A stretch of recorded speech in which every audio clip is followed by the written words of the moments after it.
rápido que yo les menciono ahí, que ustedes ven la barriga que está bastante grande. La paciente ha tenido ya 2 embarazos previos que, si yo no menciono nada ahí, es porque llegaron a término normal. Y cada uno con una distancia, eso se llama el periodo intergenésico, del tiempo en que una mujer está embarazada, termina su embarazo, intergenésico. Acuérdense que génesis es inicio, vida. Entonces, entre cada embarazo ha tenido un tiempo más o menos de 24 meses. Y ella le pregunta que por qué tiene las varices, las venas varicosas tan hinchadas, tan dilatadas. Entonces, primero, muchachos, la paciente, pues, ahorita en este embarazo, lógicamente, pues, el embarazo es una condición que incrementa la presión intraabdominal, ¿cierto? ¿Por qué? Porque pues hay líquido, pero que no es así, sino el líquido como tal en el que está suspendido el feto, ¿sí? El líquido amniótico, y está el feto en su saco amniótico, y ellos pues son estructuras que ocupan un espacio a nivel intraabdominal, y pues todo lo demás tiene que acomodarse, eso lo hablamos. Y en el abdomen está la vena cava, entre otras venas, que proporcionan un drenaje importante tanto del abdomen como de la parte femoral que viene de las piernas. La paciente ha estado expuesta, muchachos, a mucho tiempo de presión intraabdominal aumentada, porque miren que fuera de que ha tenido tantos embarazos, es una paciente que es obesa. Entonces, mientras no está embarazada, sigue teniendo presión intraabdominal porque está obesa. Y aparte de eso, súmele que llevan su tercer embarazo. O sea, ha tenido periodos en donde, fuera de que la presión intraabdominal por obesidad está incrementada, aumenta aún más por el embarazo. Y así dura los 8 meses, 9 meses que dura su embarazo. Y ha pasado 3 veces ya por eso y está en el final ahorita de su embarazo. Entonces, la paciente crónicamente está expuesta a un aumento de ¿qué? De presión intraabdominal. Creo que también puede ser presión intraperitoneal. Pero es que no usaríamos el término tanto intraperitoneal porque Perdón, no intraperitoneal, pero aumento de presión peritoneal. pues es que se está incrementando la presión en todo el abdomen, no solamente a nivel peritoneal, sino en toda la cavidad, todo lo demás se está empujando. Entonces, el drenaje venoso de la cava, probablemente de la porta, de las demás estructuras del abdomen, pues el drenaje venoso va a estar un poquito más congestionado por esa presión intraabdominal, porque estoy comprimiendo la cava y la cava drena las partes venosas que vienen de los miembros inferiores. Entonces, ¿qué es lo que sigue después del aumento de la presión intraabdominal? Hay un aumento de la presión en la parte de la cava del drenaje venoso, y ese aumento de la presión hace que sea muy difícil que comience a drenarse, ¿sí? Que se facilite, exacto, el retorno venoso que viene de los miembros inferiores, ¿sí? Las venas de los miembros inferiores se están llenando constantemente de sangre, y pues con la función de las válvulas debería ir ascendiendo en un inicio. Esa sangre puede que funcione, las válvulas son competentes, pero se encuentran arriba con una gran presión que no deja que esa sangre que viene suba. Entonces, ahí sigue habiendo un retorno venoso, muchachos, lógicamente, pero ese retorno venoso está estando muy despacio llega al corazón y vuelve a hacer la circulación. Entonces, la paciente, al afectarse su drenaje venoso de las piernas, en un inicio, pues aumenta la presión hidrostática, en un inicio las venas son competentes, pero ya por una exposición crónica a un aumento de la presión hidrostática, acuérdense que la presión hidrostática es la presión que hace la columna de líquido por gravedad, va dilatando las venas tienen una complianza o una complacencia muy grande, y en un inicio pues permite, y ellas le dan espacio y dicen, bueno, hay más líquido, yo me expando como para que no haya tanta presión. Pero ya hay un momento en que las venas se han dilatado tanto que dicen, no, pues yo ya no doy para más. Y las válvulas,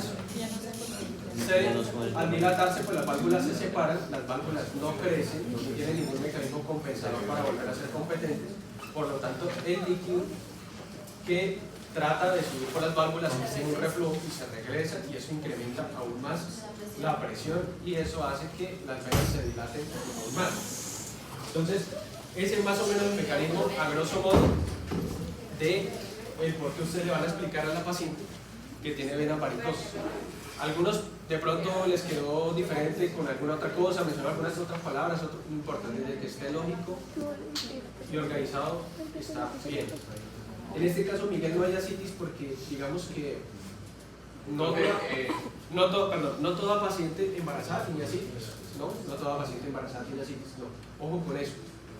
Que una paciente tenga aumento de la presión intraabdominal por embarazo no necesariamente condiciona que ella tenga ascitis como tal. Profe, una pregunta respecto a eso. La ascitis se puede dar por la absorción de nutrientes a nivel del intestino y pues obviamente aumentando la salida de líquidos de la meseta inferior y de la vena porta, que son intraperitoneales. Sí, ¿qué pasa? O sea, es provocado por ellas la ascitis, o sea, la salida de líquidos es por eso. Sí, pero es que en las embarazadas como teóricamente tenemos una disminución de la presión arterial porque la embarazada fisiológicamente, muchachos, tiene que tener una tensión arterial bajita, ¿sí? Entonces digamos que si bien hay cierta resistencia al paso de sangre y del retorno venoso de la parte del intestino, peritoneo, todo eso que pudiera decir yo, no, pues hay incremento de la presión hidrostática y por tanto la paciente pudiera tener ascitis, ¿sí? La paciente maneja también cifras tensionales muy bajas, que eso también hace que disminuya un poco la presión hidrostática. Y lo otro, que la paciente no tiene alteraciones como tal de las proteínas. Entonces, no alcanzan a tener, digamos, ascitis como tal. A no ser que tenga alguna otra alteración, alguna otra condición, pero normalmente en una embarazada ustedes no encuentran como tal ascitis. No es común. Si por ejemplo hay una fuga de líquido amniótico, tampoco sería así. Es que una fuga de líquido amniótico como tal a la cavidad abdominal, porque acuérdense que eso está encerrado en una bolsita. Si hubiera fuga, pues sería una emergencia y sería por alguna otra cosa, un golpe, un trauma. Claro, solo que pues es para aclarar que no todas las ascitis se dan, o sea, no toda la acumulación de líquidos se da por una ascitis. La ascitis es la acumulación de líquido en el abdomen independiente, es un término genérico que puede ser por cualquier causa. O sea, eso me refiero, no solo es por una alteración de las fuerzas de sangre. No, hay muchas otras causas. Por ejemplo, lo que yo les decía, un paciente que tiene un tumor intraabdominal y el paciente tiene proteínas normales, come, no está nutrido y el paciente no tiene compresión venosa, pero el paciente tiene un tumor en el abdomen y el tumor tiene su propia vasculatura y los tumores tienden a sudar líquido. Entonces fíjense que en este caso el paciente tendría una ascitis, pero no porque se altere la presión hidrostática ni porque se altere la presión oncótica, sino porque su tumor produce líquido hacia el espacio abdominal. No toda ascitis, pero estos ejemplos es para que entiendan el mecanismo de... Lo que aquí no te entendí un poco lo de la presión hidrostática, porque, bueno, dijiste que estaba constante, pero ¿cómo? ¿En dónde? ¿En quién? En este miembro superior. No, ¿qué parte no entendió? Lo de la presión hidrostática. Que pues la paciente está expuesta a una presión o un aumento de presión en sus miembros inferiores, ¿cierto? Porque la sangre que está en las venas de los pies no puede ascender hacia la cava y luego hacia el corazón nuevamente para retornar. Entonces está expuesta crónicamente a una presión hidrostática bastante grande. La presión hidrostática, muchachos, para que la entiendan, es la que me aplasta a mí cuando yo estoy haciendo un buceo. Entre más buceo en el fondo del mar, entre más hondo me meto, la presión de la columna de líquido que está por encima de mi cabeza trata de aplastarme. Entonces, entiendan la presión hidrostática como es. Está la vena, está el vaso, y toda esa columna de líquido que está encima tiene una presión.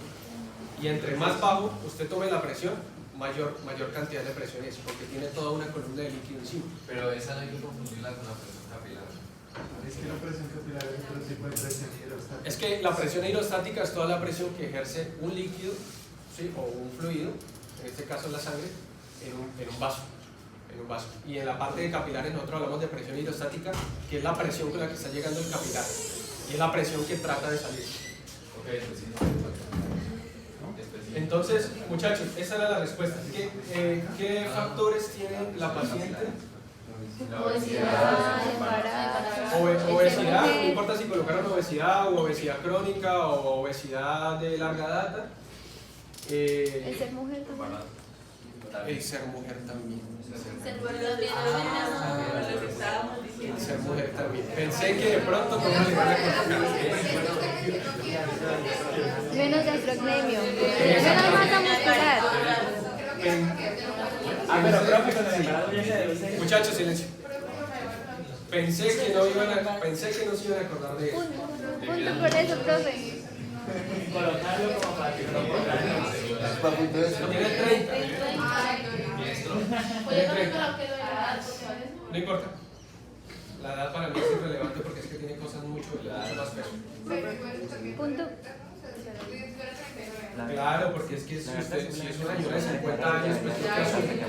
Tiene toda una vida expuesta a eso. Si es una paciente de 19 años, que es así, pues yo digo, tiene más tiempo que una mujer de 50. Yo coloqué más bien la edad en la que perdón, el tanto tiempo que ha estado en embarazo y junto con la obesidad. Sí, entonces, pero Nicolás me decía algo. Sí, pero una pregunta, es que en el caso de que se vea afectado haya compresión de la vaina acá inferior, también disminuiría el flujo en la aurícula derecha. Eso provocaría que la puerta se permita incomunicar. O sea, Acuérdense que Frank Starling es yo bombeo lo que me llega. sí, claro, perdón, corrijo. Lo que sucede es que en el capítulo mencionaban que si la aurícula derecha disminuía su presión, el ventrículo derecho y por ende también el ventrículo izquierdo aumentarían la fuerza de contracción, es decir, la vista sería más fuerte. Pero entonces también toca tener en cuenta que por el mecanismo de Frank Starling, si llega menor cantidad de sangre, también él disminuye el volumen eyectado, pero todo dentro del mecanismo fisiológico, porque si el cuerpo detecta que el volumen, que no está llegando suficiente sangre, lógicamente, y que el volumen también sistólico o eyectado no está siendo lo suficientemente grande, pues se activan mecanismos simpáticos para aumentar la fuerza, y entonces ya el mecanismo de Frank Starling pasa a un segundo grado porque ya el sistema simpático toma el control de eso. En este caso, Habría presión arterial alta. En este caso hay una presión arterial alta también en un estado, tiende a haber un estado de hipervolemia en estas pacientes, porque se va acumulando no solo en la parte de las venas, sino acuérdense que viene capilar. Acá está el capilar, acá está el extremo arterial y aquí está el extremo venoso.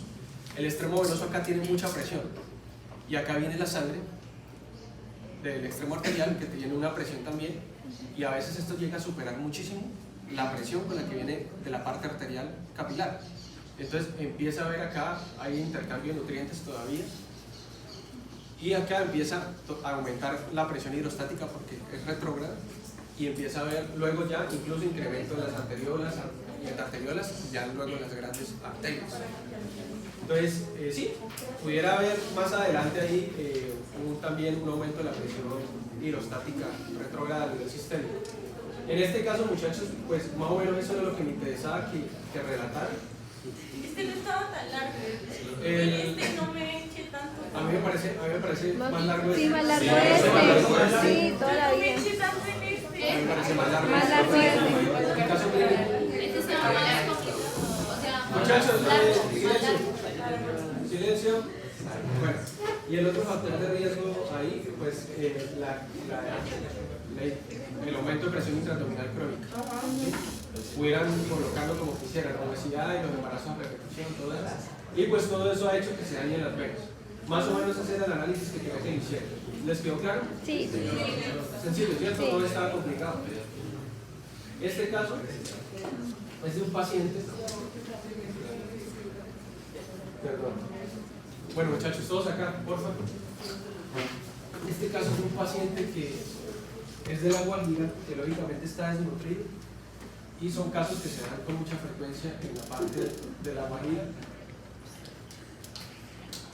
o en las partes, muchachos de Colombia, de algunos que les ha tocado rural en el Catatumbo han visto esto también, rural en el Guainía, en Amazonas, se ve mucho de esto. Incluso sin irse tan lejos, a veces acá en Cúcuta, poblaciones que trabajan con ONG, si ustedes quieren trabajo, por ejemplo, con esas ONG, trabajan acá en Cúcuta, pero van a ver que encuentran niños así, en este estado, sin irse muy lejos. Entonces este es un niño que lógicamente tiene carencias su mamá trata de alimentarlo con lo que puede, con carbohidratos básicamente, que es lo más fácil de conseguir, ¿sí? Con plátano, con tortillas, con etcétera. Entonces, este niño está comiendo, todavía mantiene unos niveles energéticos como para mantener sus funciones vitales, pero entonces ustedes ven ahí, el niño tiene un peso bajo. Cuando entra en la pediatría, muchachos, el peso me indica a mí, digamos, si hay desnutrición o no, pero lo que me dice a mí qué tanto tiempo lleva el niño en desnutrición es la talla. La talla. Porque si el niño tiene talla baja, yo puedo asumir que el niño no tiene los nutrientes para crecer, y eso viene pasando según qué tan bajito esté. Para cuando ustedes pasan a pediatría, lo ven que hacen crecimiento y desarrollo, manejan unas tablas, y esas tablas comparan a todos los niños de Colombia. Entonces hay una que dice peso para edad, talla para edad, según, muchachos, silencio, según la talla.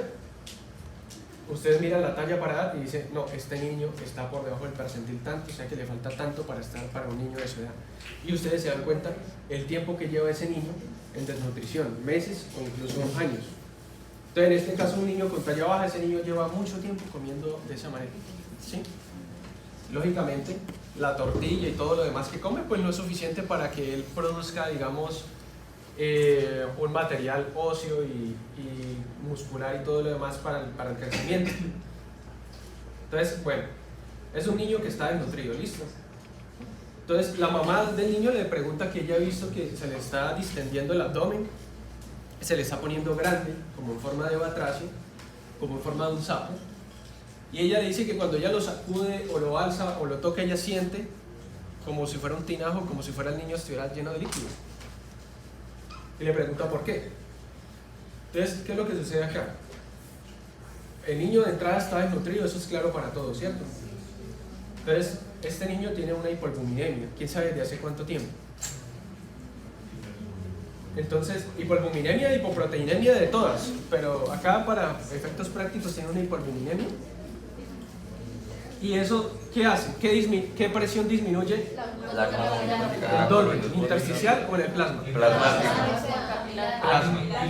Plasma. Acuérdense que las proteínas no pasan fácilmente los capilares. Los capilares dejan pasar a todo mundo menos las proteínas. Y el exceso que de pronto, o la escasa cantidad de proteínas que pudiera fugarse al espacio intersticial, ¿quién lo regresa? Las escasas proteínas o la pequeña cantidad de proteínas que pudiera fugarse de los capilares hacia el espacio intersticial, ¿quién regresa ese exceso de proteínas? Los vasos linfáticos. Esa es la función de los vasos linfáticos realmente. Ese exceso de proteínas o de líquido que pueda fugarse, él lo regresa. Entonces, profe, al haber disminución de esa no habría aumento de la otra. ¿de esa de cuál y la otra de cuál? Disminución de la oncótica. Sí, señor, ¿qué pasa? ¿Hay aumento de la intersticial? No, porque las mismas proteínas que están en el espacio intersticial vienen del plasma. Son proteínas que se alcanzaron a fugar de los capilares y se alojaron en la parte intersticial. Pero, profe, sin embargo, ahí estarían también los proteoglicanos y todo lo demás, sí, pero esas no las contamos como la parte osmótica. Pero si la miramos bien, o sea, esa ejercería mayor que la que se encuentra en los capilares, debido a que ellas... Acuérdense esto, muchachos, que la principal proteína para nosotros que hablamos es la albúmina. No tanto tenemos en cuenta los tamaños moleculares, sino las cantidades y los iones que alcanzan también a pegarse a esas proteínas que hacen efecto Donan.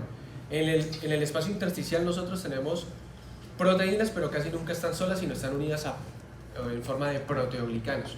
Proteínas con carbohidratos, algunas con lípidos, y acuérdense que ellas forman una malla o una red, no están solas, no están molecularmente aisladas. Por lo tanto, eso disminuye mucho su poder oncótico, ¿sí? Mientras que la albúmina en el plasma va sueltica, y esas múltiples moléculas sueltas son las que ejercen un efecto tractor del líquido. Entonces, por eso, ustedes no vieron ahí en la Gatum de que nos hablaran de que, por ejemplo, las proteínas de los proteoglicanos y eso ejercieran gran efecto osmótico. Cuando hablan de las proteínas del espacio intersticial, casi siempre son las que se fugan para allá. Por eso es que la linfa las regresa a la circulación. Entonces, en este caso, disminuye la presión oncótica porque el niño casi no tiene albúmina. Y entonces, ¿qué pasa? El líquido tiende a fugarse hacia el espacio intersticial. Digamos en este caso que el niño tiene una presión hidrostática constante, porque yo no les mencioné ninguna otra cosa, ni deshidratación, ni estado de hipervolemia, ni nada que me indicara otra cosa, ¿sí? El niño pudiera también más adelante entrar en un estado de deshidratación, también pudiera ser, pero en este caso digamos que el niño todavía se está hidratando. Ese exceso de líquido pues va pasando al espacio intersticial y en este caso se va acumulando pues en forma de lo que conocemos como ascitis en el abdomen. Puede acumularse en otros lados, claro, era lo que decía Juan Pablo. Esto corresponde a algo que quiero que lean después, que lo busquen, que es el kwashiorkor. Y son los niños que tienen una hipoalbuminemia, pero que todavía se alimentan de carbohidratos enteros. Entonces, esos niños ustedes pueden encontrar edema en miembros inferiores, pueden encontrar edema en el escroto, pueden encontrar un poquito de edema a nivel de la pared abdominal. Pero en este caso, para términos prácticos, yo quería que explicaran el porqué de la ascitis. Y es porque disminuye la presión oncótica, el líquido sale al espacio intersticial, se aloja en el espacio intersticial, va incrementando, y pues de alguna manera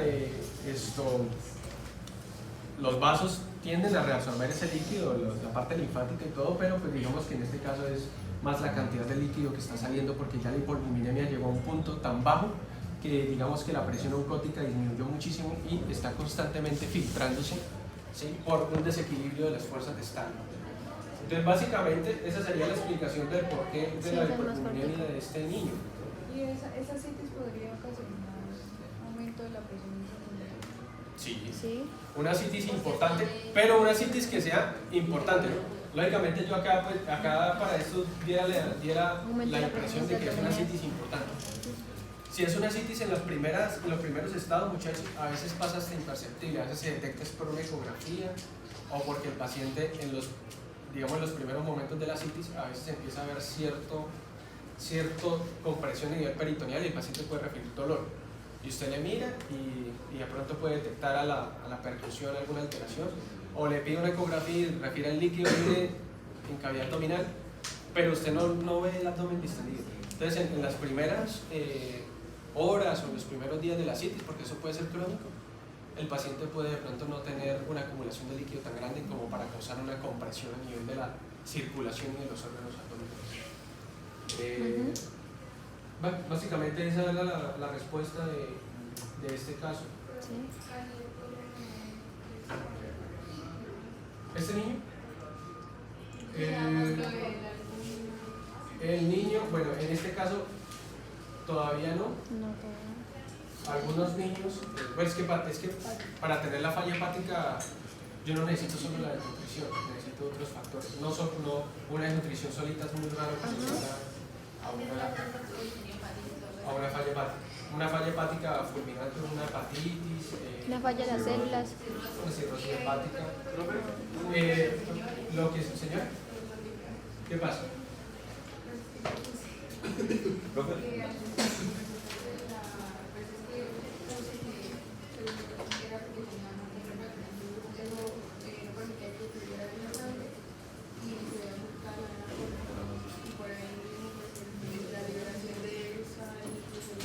Pues te fuiste más por un caso más como de una insuficiencia hepática crónica, más que todo, pero en este caso era más por desnutrición, más por desnutrición que otra cosa. En este caso no estamos hablando todavía de falla hepática ni nada de eso, porque ustedes van a encontrar, y lo van a encontrar también en el B2, los niños que están hospitalizados por desnutrición, ustedes no van a encontrar ahí falla hepática.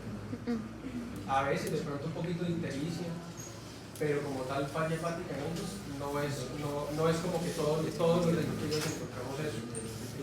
Acá sí. ¿Quién me preguntó? Profe, yo. Sí, señor. Sí, diga usted. Pues yo iba a preguntar si en una infección de esto se puede dar falla hepática también. ¿En una qué? Infección. ¿Infección? Sí, claro, sí, señor. En un dengue, por ejemplo, puede haber falla hepática. En una hepatitis puede haber falla hepática. Algunos casos raros por parasitosis que ascienden desde el intestino hacia el hígado, puede haber falla hepática. ¿Sí? Estenosis de qué? Bueno, pero entonces aparece que si usted me habla de estenosis, me habla de la parte circulatoria. ¿Sí? Porque yo no, generalmente yo no digo estenosis hepática, yo digo cirrosis, y cuando termino cirrosis, yo entiendo que el hígado se está fibrosando y ¿sí? Entonces si usted me habla de estenosis, yo entiendo que es en la parte circulatoria, sobre todo en la vena porta. ¿Sí? ¿Qué pasa con eso? Sí. Hay, en renal, muchachos, les voy a traer un caso clínico igualito a esto, pero es porque, por ejemplo, en el síndrome nefrótico, un paciente también puede llegar, pediátrico o adulto, que tiene una patología renal que hace que expulse proteínas por el riñón. Entonces el paciente, digamos que come, no tiene carencia renal, el paciente come, se alimenta, pero en el riñón se están botando proteínas. Y en casos importantes de hipoproteinemia ligada al síndrome nefrótico, pues puede también haber asitis y edema de otros lugares sin que el paciente esté desnutrido como tal. ¿Profe, rhabdomiolisis? ¿El qué, señor? Rhabdomiolisis. Rhabdomiolisis. Pero acuérdense que la rhabdomiolisis no es común que se dé, se puede dar en las quemaduras, se puede dar rhabdomiolisis en los traumas o por infecciones muy extensas o por una enfermedad autoinmune de pronto en algún momento que se atacó grandes porciones del músculo y se liberan grandes cantidades de proteínas al riñón, pero en estos casos de rhabdomiolisis la cantidad de proteínas suele ser tan grande que causa una obstrucción a nivel renal. Entonces se está filtrando y la cantidad de proteínas forma como una especie de malla de filtro, tapa el riñón y el paciente puede entrar en falla renal y incluso requerir diálisis. Pero como todas esas proteínas se perdieron porque el músculo empezó a desintegrarse, por un tiempo el paciente tal vez pudiera tener alguna depresión de las reservas de las proteínas, pero acuérdense que yo puedo perder músculo y tener niveles de proteínas normales porque mis proteínas plasmáticas dependen del hígado, no de mi músculo. Entonces no. Incluso en algunos pacientes que, por ejemplo, se pierden en desiertos o en islas y todo y no tienen que comer, el cuerpo, después de un tiempo de estar aguantando hambre, el cuerpo empieza a echar mano del músculo, de por último recurso. Y aunque empiece a consumirse el músculo, en ese entonces si le tomáramos una albúmina al paciente, probablemente no la tendría todavía disminuida, porque empieza a utilizar los sustratos del músculo para mantener los niveles de proteínas en plasma todavía constantes. Entonces sí. Y porque las proteínas del plasma generalmente no las utilizamos nosotros para la parte metabólica de ningún tipo, lo utilizamos solamente para la parte de mantener las presiones y el transporte hormonal. Entonces las proteínas del plasma nosotros no las utilizamos para nada, para la alimentación del cuerpo. ¿Listo, muchachos?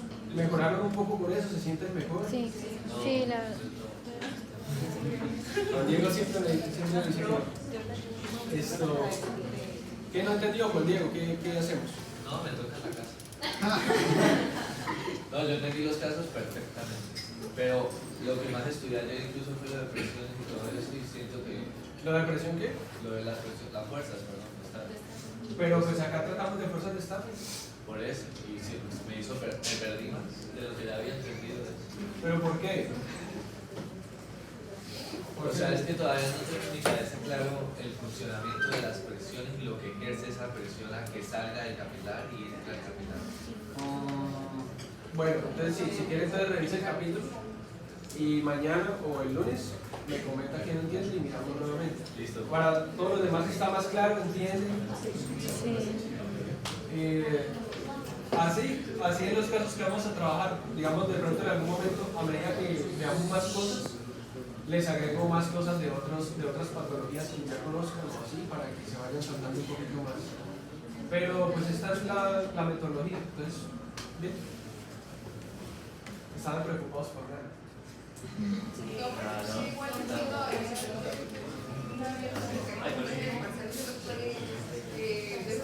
El parcial es fácil, ¿cómo quieres? Profe, no le creo. No le creo, profe. En el parcial consenso. Luego veo el parcial y... Las 10 opciones de respuesta. Profe, no le creo. Profe, yo le creí. Profe, No pasa, no, 3. yo le creí una vez, ya no le creo 2 veces. Yo la primera vine súper preparada.